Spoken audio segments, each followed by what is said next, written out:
कामदा एकादशी व्रत कथा। धर्मराज युधिष्ठिर कहने लगे, हे भगवान, मैं आपको कोटि कोटि नमस्कार करता हूँ। अब आप कृपा करके चैत्र शुक्ल एकादशी का महात्म्य कहिए।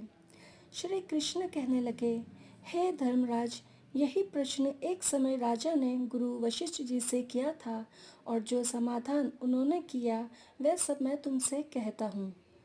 प्राचीन काल में भोगीपुर नामक एक नगर था। वहाँ अनेक ऐश्वर्यों से युक्त पुंडरीक नाम का एक राजा राज्य करता था।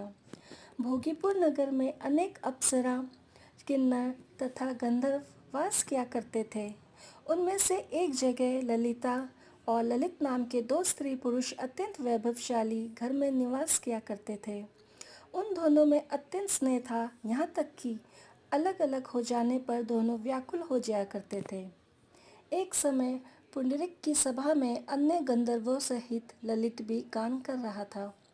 गाते गाते उसको अपनी प्रिय ललिता का ध्यान आ गया और उसका स्वर भंग होने के कारण गाने का स्वरूप बिगड़ गया।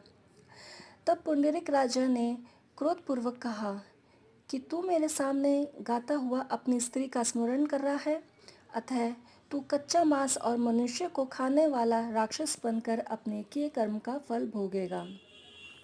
पुंडरीक के श्राप से ललित उसी क्षण महाकाय विशाल राक्षस हो गया। उसका मुख अत्यंत भयंकर, नेत्र सूर्य चंद्रमा की तरह प्रदीप्त तथा मुख से अग्नि निकलने लगी। गर्दन पर्वत के समान लगने लगी, सिर के बाल पर्वतों पर खड़े वृक्षों के समान लगने लगे तथा भुजाएं अत्यंत लंबी हो गई।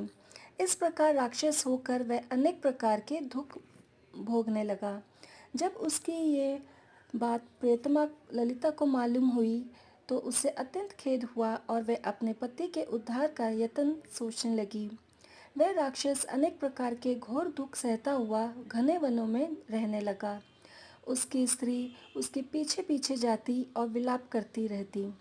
एक बार ललिता अपने पति के पीछे घूमती हुई विंध्याचल पर्वत पर पहुंच गई, जहां पर श्रृंगी ऋषि का आश्रम था। ललिता शीघ्र ही ऋषि के आश्रम में गई और वहां जाकर विनीत भाव से प्रार्थना करने लगी।